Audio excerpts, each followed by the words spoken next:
నా పేరు కల్మటి శ్రీరాములు. నేను విజ్ఞాన భారతి పాఠశాల ఉన్నత పాఠశాల ప్రధాన ఉపాధ్యాయులకు పనిచేస్తూనే ఉన్నాను. మరి ఈరోజు కొత్తూరు మండలంలో ఉన్నటువంటి మరియు కొత్తూరు ప్రాంగణంలో మరియు హిందూ సమ్మేళనం అనేటువంటిది ఏర్పాటు చేయడం అనేది.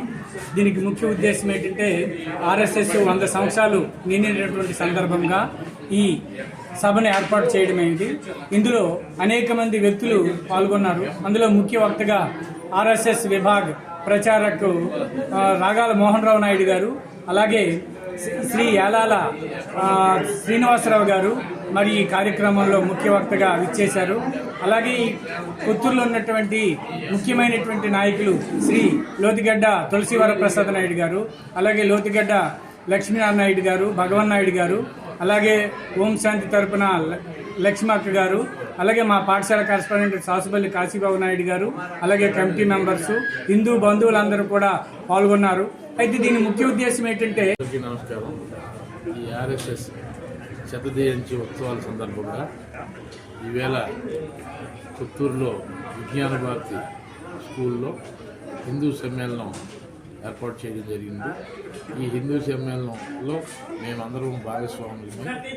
ఈ సనాతన ధర్మం కోసం చెప్తూ భారతదేశం ఒక్కటే విశ్వానికి కేంద్ర బిందువై గురువుగా ఆచరిస్తూ ఈ సనాతన ధర్మమే ప్రతి ఒక్కరిలో నిండి ఉండి మానవతా విలువలను పెంపొందించి, దేశభక్తిని పెంపొందించి, మనిషి ఎలా జీవించాలి, ఒక మనిషిని ఏ రకంగా మహనీయుడిగా తయారు చేయాలి అనేటువంటి దృక్కోణంతో ఈ రాష్ట్రీయ స్వయం సేవక సంఘం పనిచేస్తూ ఉంది.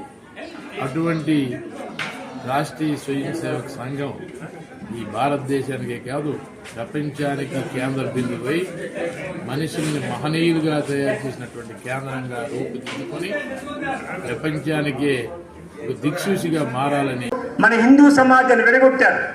దీని కారణంగా మన భారతదేశము చాలా భూభాగాలు కోల్పోయాం.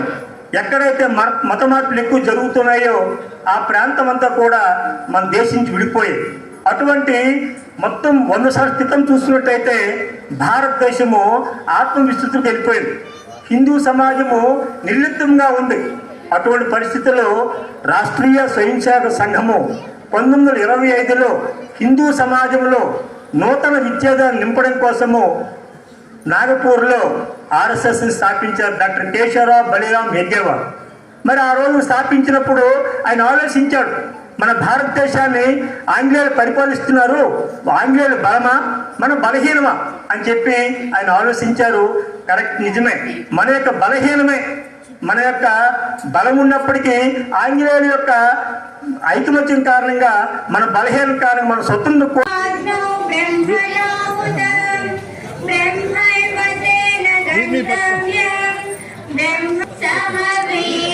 ఆయన కనపట్లేదు.